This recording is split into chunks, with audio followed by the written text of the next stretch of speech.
네. 이런 와중에 안철수와 김종인이 제대로 붙고 있습니다. 네, 계속 싸우고 있습니다. 네. 이게 안철수 국민의당 대표의 그 4.7 재보선 야권 승리 발언을 김종인 전 비대위원장이 건방지다 뭐 이렇게 얘기를 했잖아요. 그렇게 김종인 국민의힘 비대위원장을 향해서 국민의당 당 최고위원이 매우 건방지다 이렇게 네가 건방지다 이렇게 얘기를 했습니다. 재반박을 아니 했습니다. 지금까지 자기 상전으로 네. 비대위원장으로 1년을 모시다가 아니 국민의당. 그러면 당 아 국민의당 근데 아, 힘에서도- 죄송합니다.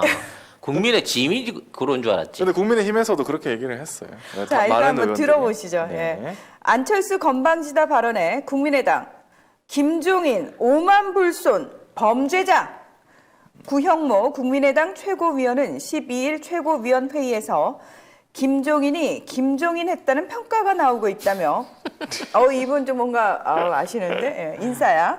야권은 오로지 국민의 힘만 있다는 오만불손함과 정당을 단순히 국회의원 수로만 평가하고 이를 폄훼하는 행태는 구태 정치인의 표본이며 국민에게 매우 건방진 행동이라며 대국민 사과를 요구했다. 이어 단일화 필요성의 유불리를 따져가며 매번 말을 바꾸는 가벼운 행동은 본인이 오랜 세월 쌓았던 공을 스스로 무너뜨리는 모습이라며 애초에 국회의원 시절 뇌물수수로 징역형을 받아 의원직이 박탈된 범죄자 신분이었으니 쌓았던 공도 그렇게 세다? 크진 않은 것 같다고 들고 여기는 왔다. 좀 세다. 네. 굳이 저렇게까지. 이게 이제 결국은 안철수가 김종인 그 끊어내기 국민의 힘 안에 김종인 잘라내기를 본격화해서 몰고 가고 있는 거고요. 네. 자 이걸 통해 가지고 무주 공산인 지금의 국민의 짐을 홀라당 먹어버리려고 하는 거예요. 지금 국민의 짐 안에서 안철수를 견제할 수 있는 그나마 유일한 세력이 주호영 정도 뭐 이 정도고 앞으로 이제 차기 원내 대표로 나오려고 하는 사람들 이 사람들인데 아까 얘기를 깜빡 까먹었는데 지금 국민의힘의 새로운 원내 대표가 권성동이에요. 어머! 그리고 김기현입니다. 아이고. 어머! 한 놈은 카지노 청탁 관련해 갖고 야 뻔뻔스러운 예. 김기현 이제 고래고기 관련해 가지고 연관이 있는 그러니까 울산의 패자죠. 그러니까 강원도와 울산에서 이른바 사실 이게 조사가 안 돼서 그렇지 이 공수처 넘어가야 될 상황에 걸려 있는 사람들인 건데 이 범죄자들이 앞으로 안철수하고 싸우게 된다는 거죠. 진짜 어차피 지금 사실 국민의힘당 내에서도 이미 안철수 편에 붙은 사람들이 있고 그 반대편에 있는 사람들이 있는 상황이거든요. 그렇죠. 그러면 지금 권성동, 김기현 쪽은 일단 반 안철수 쪽으로 일단은 반 안철수라고 보면 되는 건가요? 이제 그나마 안철수의 세력을 견제해야 될 역할을 해야 될 사람인 건데 문제는 안철수도 단순하게 혼자서 이거를 끌어가려고 안 할 거라는 얘기입니다. 더 비중 있는 영입 인사를 끌어오겠죠. 홍준표부터 끌어오지 일단 않을까요? 홍준표가 제일 먼저 네. 들어오게 될 거고요. 네. 그 다음으로 유력시 되는 사람 김한길입니다. 그래서 이 두 사람이 들어오게 된다고 하면 기존에 지금 이제 서울시를 먹어버리기 위해서 서울시 공동 경영을 강력하게 주장하고 있는 금태섭과 함께 금태섭이 입당 안 한다 그랬어요. 그러니까 당내 직책에는 욕심이 없다는 거지. 금태섭이 오로지 노리는 건 뭐? 서울시의 전결국장이야. 사실상 오세훈을 무력화시키고 혼자서 결재를 다 할 수 있는 서울시의 핵심 자리를 차지하겠다는 거거든요. 그렇게 되기 때문에 지금 국민의 짐과 국민의당이 합당하게 되면 비록 102대 3의 합당이지만 당 안에 있는 주요 보직들을 거의 1대1로 나눠 가져야 되는 상황이 생기는 거예요. 이렇게 되면 딸랑 3명밖에 없는 국민의당 이 3사람의 의원들은 무조건 대표의원입니다. 최고위원 되는 거예요, 그냥. 그리고 나머지 자리들을 놓고 이제 너댓 사람이 그 자리를 차지하기 위해서 이걸 할 건데 이건 지들이 생각해도 너무 억울한 처사라는 걸 알고 있거든. 그렇게 되기 때문에 결과적으로 앞으로 국민의 짐과 국민의 당은 안철수의 주도하에 서로 자리 갈라먹기 경쟁을 막 하게 될 수밖에 없는 상황이에요. 안철수 근데 입장에서는 안철수는 무조건 유리해. 그렇지. 야권 통합부터 이 보궐선거까지 자기가 다 이겼거든. 어? 자기가 주도한 대로 다 된 거야. 자기 그림대로. 네. 그리고 언론도 그렇게 써주고 있어. 심지어는. 안철수 양보해서 이겼다. 그렇지.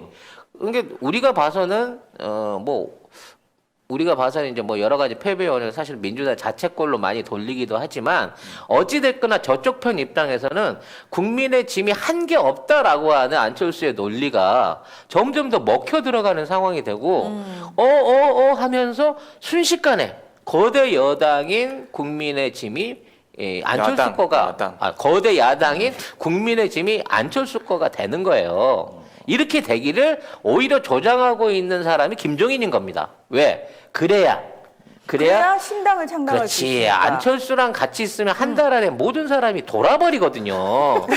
그 조직원들이 다 돌아버려요. 이게 철수의 맛? 그렇지. 철수는 정말 완벽한 비누 같은 사람이야.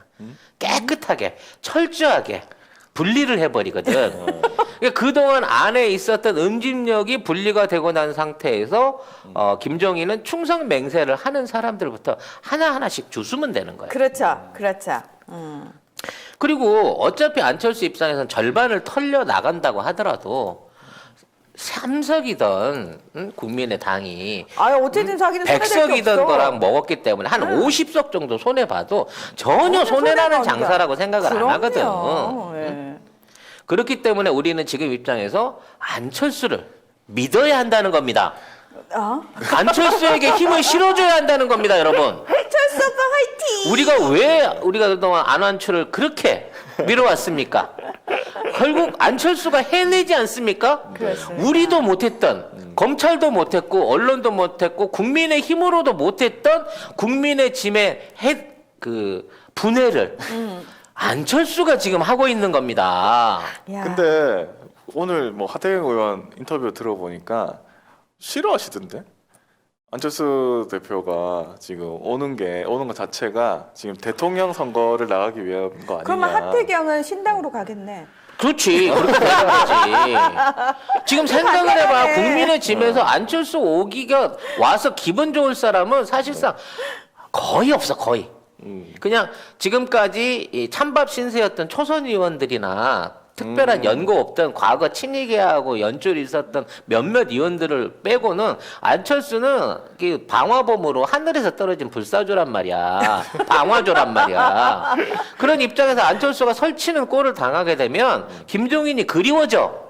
오직하면 김종인을 다시 불러들여야 된다는 얘기를 하고 있지만 이미 김종인은 큰 그림 나왔는데 뭐. 우리는 윤석열 데리고 신당 창당할 거야. 이 주제로 나가기 때문에 정말 분당의 왕, 경기 남부 분당의 왕, 분당의 왕 안철수께서 이걸 뭐라고 불러드려야 되나? 나 이게 뭐 어떻게 존칭을 붙여드려야 될지 지금 모르겠는데. 공식 호칭이 뭐예요, 안철수는? 대표. 대표. 국민의 지금 국민의 당대표지. 국민의 짐대표가 아니지만. 국민의 아무튼 당대표. 우리 국민의 대표 안철수가 네. 누구도 하지 못했던 지금 50년 자유당의 뿌리, 자유당과 공화당으로 이어져 내려왔던 적폐를 또 한 번 해체하고 계시다. 이분이 융합 전문가잖아. 융합을 하기 위해서 뭐가 필요해? 일단 발전적인 해체가 필요하거든. 진짜 그러니까 지금 댓글에서도 검찰총장으로 보내야 된다. 그러니까 내가 없애버린다고? 늘 얘기하는 게 이분을 검찰총장 시키면 전문가들을 동원해갖고 검찰 조직을 완전히 완벽하게 뽀개버릴 수 있는 분인데 이번에 국민의 짐을 뽀개고 난 다음에는 차기 때는 대구시장이나 검찰총장으로 꼭 한번 그 역할을 지금 해드려야 된다. 그 말년은 도쿄도지사로 보내드림으로 인해 가지고 아주 이 한일 관계 개선에 네. 획획한 공을 세울 수 있는 그런 우리 정치의 정말 중요 자산이었다. 우리가 괜히 그동안 이 안 선생을, 이 안 대표를 꾸준하게 와. 밀어온 게 아니었다는 생각이 들어요. 정말 뿌듯합니다. 저희는 네. 끝까지 진짜 완주만 응원했죠. 하신다면, 네. 근데 꼭 함부로 정치에 은퇴하지 마시고요. 네. 근데 끝까지. 자꾸 그러니까 말을 바꿨다고 이제 욕을 하거든요. 왜냐하면 서울시장 나온다고 했다가 안 나온다고 했다가 처음에 근데 또 나왔죠. 근데 나오면서 난 대선은 포기한다고 했어요.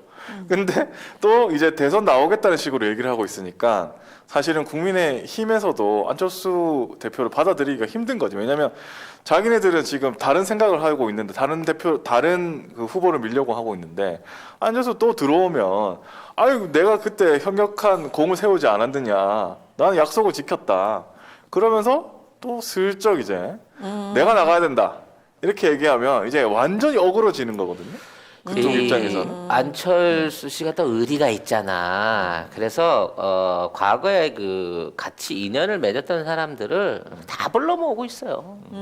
이제 뭐 홍준표가 들어오게 되면서 자연스럽게 이현주 따라 들어올 것이고. 아, 그러네. 네. 그와 원주가 다시 서울로. 네. 그 이외에도 이제 옛날 국민당에서 녹색 옷 입고 있었던 그 여러 의원들을 비롯한 많은 사람들을 전부 다 끌어모으게 됨으로 인해 가지고 국민의 짐을 완전히 환골탈퇴시킬 겁니다, 여러분. 기대해 주세요. 네. 네. 안철수의 대선 행보까지도 저희는 끝까지 지원하면서 네. 안철수와 윤석열이 절대 합쳐지게 되는 꼴을 만들어서는 안 된다. 그거는 네, 녹수당과 우리 안환추가 열심히 이간질을 해가지고 반드시 선의의 경제, 균형과 경쟁으로 야당 구도를 만들어 놔야만 이게 그래도 그나마 다음 대선을 승리할 수 있는 어떤 작은 지표석이 될 것이라는 생각을 하고 있습니다. 근데 그 김종인 비대위원장이 건방지다고 안철수 대표한테 했잖아요. 근데 국민의당에서는 아까 그렇게 네가 더 건방지다, 네가 범죄자다 이렇게 얘기를 했지만 너무 웃긴다. 안철수 대표는 정확한 표현은 아니었을 것이다 뭐 이렇게 완전히 뭐 고개 숙이고 가는 거죠. 사실. 이거 원래 머리 딱 숙이고 이제 가는 거지. 그 양아치들 두목들이 가서 이제 그렇지. 담그라 그래놓고 어우 나가 시킨 적은 없고요. 네. 네. 충성심이 네, 너무 뭐, 강했네. 개별적으로 애들이 개인적 성격이 너무 일탈이야? 급해. 성격이 너무 개인적. 너무 그 세가지고 그 강성이라서 그런데 철들면 괜찮아져요. 빵 한번 돌리고 오면 되지 뭐. 하여튼 이런 거거든. 김종인 전 비대위원장한테 이렇게 약간 안철수가 너무 뭐라고 해야 되나 굴욕적인 모습. 계속 뭐 정신 이상하다고 해도 뭐 그냥 지나가고 뭐 이렇게 계속 들어오지 말라고 시그널 주는데 계속 고개를 숙이는 거 보니까 확실히 들어가서 완주할 것 같다 이 생각이 좀 듭니다. 근데 참 놀라운 게 안철수가 그 직접 대면해가지고 뭔가 이제 타협을 할 수도 있는 거잖아요. 물론 뭐 김정인 씨는 한 번도 제대로 만나줘본 적이 없기는 한데. 그러니까 여러분 잊지 마세요. 놀랍게도 실제로 김종인과 안철수가 정식으로 만난 적이 단 한 번도 없다는 거죠. 없습니다. 그리고 정식으로 어떠한 형태든지 대화나 협의나 이런 거를 나눈 적이 없고 기자들한테 던진 말밖에 없는 거거든요. 그렇죠. 서로 자꾸 기자들이 중간에서 말 전해줘. 야, 쟤한테 가서 전해. 너 정신 약간 이상하고 너 건방져. 제가 건방지 되는데요? 이상하고 그때 제가 그때 분명히 말씀드렸습니다. 저 정상이라고. 그쪽에서 정상이라는데요, 할배? 그랬더니 뭐라고? 그 정상 아닌 네. 놈들이 뭐 지 입으로 뭐 정상 아니라고 하나? 뭐 이거야. 지금 이걸 하고 있는데 이것만으로 이 두 사람이 그동안 그 이름 났던 그 국민의 짐의 잔잔바리들 다 날려버리고 지금 야권을 대표하는 두 스피커가 돼 있는 거예요, 지금. 아니 그러니까 이게요. 지금 언론이 파발 역할을 했다고 지금 블루제리님이 그러셨는데 그게 맞는 거예요. 지금 너무 웃겨. 실제로 두 사람은 정식으로 만나서 어떤 걸 하지도 않았는데 언론이 이렇게 지금 다 만들어 준 거예요. 그리고 선거 과정에서 한 번인가 만났어요, 한 번. 그것도 준비되지 않는 만남으로. 피했잖아요. 네, 김종인한테는 직접 하지도 않고. 그렇죠. 근데 이 더 놀라운 게 뭔지 아십니까? 미운 정스럽게. 안철수는 정식으로 국회에서 기자회견 한 번 한 걸 빼고요. 한 번도 공식적인 기자회견을 한 적도 없어요. 사석에서 한 얘기, 그렇지. 의원들이랑 밥 먹으면서 한 얘기, 뭐 이런 개인적인 모임에서 한 얘기들이 다 기사화가 됐어요. 이거 완전 언론의 사유화입니다. 이 정도 되면. 네. 이마만큼 언론이 찍고 팔아서 이 재보선의 결과를 만들어냈는데 사실상 이 모든 영광은 안철수가 가져가는 게 맞아요. 그리고 안철수가 야권의 대표로 대통령 후보 나오는 거 맞다고 생각합니다. 안철수도 앞으로 피닉 때 못지않은 또 윤진범 못지않은 계속 재수와 재수를 할 수 있는 구수 정도 그런 역량을 갖춘 분이에요, 이분이. 네. 아니 뭐 대선 주자 조사하면은 뭐 저쪽에서는 안철수가 제일 높게 나왔잖아요. 그냥 윤석열 빼면은. 그러니까 아마 계속해서 자기 지분을 요구할 것 같은데. 지분이라기보다 이제 마지막 싸움이기 때문에 후보는 내거 건드리지 않기 뭐 이조건으로 가지 않을까 싶습니다. 그래서 여러분 지금 우리가 이제 매우 분노스럽고 지금 있는 정치 상황이 복잡해지긴 하지만 자 이걸 계기로 해갖고 민주당이 개혁할 수 있는 단초를 만든다고 하면 민주당한테는 굉장히 발전적인 변화가 일어나게 될 것이고요. 그렇죠. 앞으로 안철수가 저렇게 득세해 가면서 국민의 짐을 진짜 3명의 국민의 당 의원 갖고 흔들 수 있을 정도로 야. 지금 그렇지. 어떤 그 해체 전문가로서 융합 전문가로서의 해체 작업에 실적을 올려주신다고 치면 아까도 말했지만 50년 동안을 못했던 자유당, 공화당, 민자당으로 민정당으로 내려왔던 그 커넥션 고리를 안철수가 끊게 되는 겁니다. 재첩구 송작가 TV가 나온 최고의 히트 상품. 그리고 히트다 히트. 네, 예. 가장 오래된 우리 그 방송의 스폰서이시죠. 네. 올 가을에는 선물 세트로 선물할 수 있다. 오. 같은 가격인데 소장 세트로 별도로 판매를 하고 계시답니다. 네. 고향의 맛을 선물하는데 깨끗하고 청결한 섬진강. 섬진강에서 나온 음. 화개장터 제첩국 네. 많은 주문 있으시길 바라겠습니다. 제첩 알맹이가요 보리쌀보다 크면 이거 국산일 가능성이 거의 없습니다. 우리나라는 원래 작아요. 원래 네. 작아요. 치킨 소울푸드님께서 작지만 맛있는 게 국산의 특징이라고. 맞습니다. 정리를 너무 잘해주시네요. 그러니까요. 예. 한 봉지가 2인분인데 요게 500g이에요. 요게 5,000원이에요. 10개를 한꺼번에 주문하시면 5만 원. 배송비 무료입니다. 네. 화계 장터에서 식당을 실제로 운영을 하고 계시니까 혹시 그 근처에 갈 일 있으시면 꼭 거기 들리셔가지고 송작가 TV에서 봤다고 예 아는 척 꼭 하시고요. 뭐 하나라도 많이 얻어 드시기 바랍니다. 제첩전 달라 그랬어요. 디테일 갔던데. 겁나 아유 죄송하지만 제첩 좀 주세요. 근데 웃긴 거는 안철수가 살아 나오려면 또 양보를 해야 되거든요. 그러니까 누구한테 양보를 해? 뭐 윤석열한테 양보를 하든 또 양보를 해야 돼. 근데 계속 이 사람은 자기 혼자 갈 수가 없고 계속 양보를 해야 되는데 이거를 왜냐면 자기가 또 깨면 민주당 그때도 깼는데 여기 또 와서 깨면 그러니까 지금 계속 한 거잖아요. 이게 끝판왕이지. 예? 계속 양보해야 깬 김에 돼. 왕까지. 지금까지 아무도 못 깨본, 네. 아무도 못 깨본 국민의 짐, 전신 민정당, 네. 전신 자유당을, 전신 공화당을 지금 안철수가 깨내기만 한다고 치면 안철수는 대한민국 정치사에 진짜 위대한 석공으로 남는 거예요. 진정한 프리메이슨이야. 그러니까 살려면 양보해서 아무것도 안 해야 되고 그러면 아니면 자기 욕심대로 하려면 내가 주장해가지고 그 당을 깨버려야 되는데 둘 다 자기한테는 좋은 선택이 아닙니다. 안철수가 양보를 할 때도 그랬고 실제 출전을 해갖고 2번을 깨졌는데도 불구하고 다시 돌아오는 데 대해서 아무도 욕을 안 하잖아. 그렇지. 언론이 말 바꾸고 계속 하고 비롯한 있는데. 여론들이 안철수에 대한 비난 기사를 안 써내잖아. 그렇죠. 이게 뭐냐? 안철수가 그만큼 언론 통제가 가능하다는 거고 이 언론 통제의 바탕 안에는 MB가 MB가 있다. 깔아놓았던 언론 통폐합과 언론 조직들 그 당시에 낙하산으로 뿌려서 심어놨던 그 MB의 뿌락치들이 아직도 언론계에서 안철수를 대접해주고 있다. 이거 말고는 사실은 뭐 이 설명이 안 되는 거야. 뭐가 있다고 안철수를 지금 이렇게까지 대접을 그렇게 했냐고. 치면 사실 홍준표하고 안철수하고 대선 지지도 보면 뭐 1, 2% 정도밖에 차이 안 나는데 홍준표 의원은 아예 언급도 거의 안 되고 있잖아요. 그렇게 치면 그래서 홍준표가 안철수한테 붙은 거잖아. 그래서 이제 안철수가 홍준표를 영입하려고 하면 홍준표한테 각서를 받아야 될 거예요. 그렇지. 뭐라고? 원래 둘이 각서를 잘 쓰잖아, 홍준표가 원래. 홍준표가 당대표 시켜주는 조건으로 해갖고 원래 저기 가짜 편지 흔들었던 거 아니야. 아. 근데 그거 각서 받았는데도 불구하고 그 나가리 됐다고 나중에 폭로했잖아. 안철수하고도 어떤 형태로는 각서를 써야죠.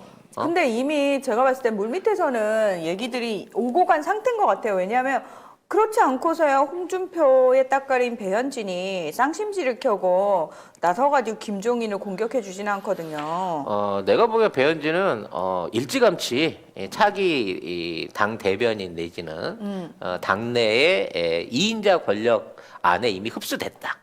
안철수가 가장 밀접하게 당내에서 이미, 활동을 사람으로서 자리를 잡았고 아까 얘기한 대로 이제 주군인 홍준표가 들어올 수 있는 비단길 깔고 있는 상황인 것이다라고 봐지기는 합니다. 근데 홍준표가 대선 출마에 욕심을 낸다고 하면 절대 안철수가 안 받을 거고 그 부분에 대해서 양보하겠다라고 하는 모종의 협의만 이루어진다고 하면 홍준표의 전격 입당.